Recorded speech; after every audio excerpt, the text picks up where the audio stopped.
ouvre ce journal avec le dossier Thomas Cook. C'est un week-end décisif pour la filiale belge qui doit trouver en 2 jours 5 millions d'euros pour ne pas devoir fermer ses portes.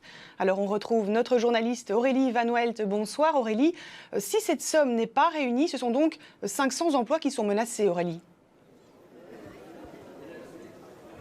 Vous l'avez dit, on parle d'une somme importante, 5 millions d'euros. Thomas Cook Belgique n'a donc plus que 2 jours, soit jusqu'à lundi après-midi, pour trouver cette somme et tenter de sauver sa filiale la plus importante, celle qui engage 500 personnes, principalement du personnel qui travaille dans les agences de voyage Neckermann et Thomas Cook. Alors, à quoi servent ces 5 millions d'euros? Eh bien, ils servent à payer le salaire de ce personnel pour le prochain mois d'octobre. Et ça permet aussi à la direction de gagner du temps et de tenter de trouver un repreneur pour sauver la société. Alors 5 millions d'euros en 2 jours, ça paraît énorme, mais on nous le dit, la porte-parole de Thomas Cook Belgique nous confirme que dans le secteur du tourisme, c'est tout à fait possible.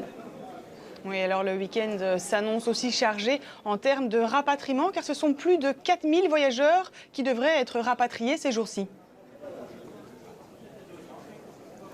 Effectivement, 50 vols sont prévus pour rapatrier presque 5000 voyageurs de Thomas Cook aujourd'hui, demain et lundi. Alors ces vols seront principalement assurés par Brussels Airlines, mais pour les voyageurs de Neckermann et de Thomas Cook qui se trouvent en Turquie, eh bien ceux-ci seront rapatriés via des vols d'une compagnie turque. Pour ceux en provenance d'Enfida, eh bien, ils embarqueront à bord d'un vol assuré par une société tunisienne. La journée la plus importante, c'était aujourd'hui avec 27 vols sur les 50 prévus. Demain, 18 vols reviendront ici en Belgique et on peut encore en compter 7 pour lundi.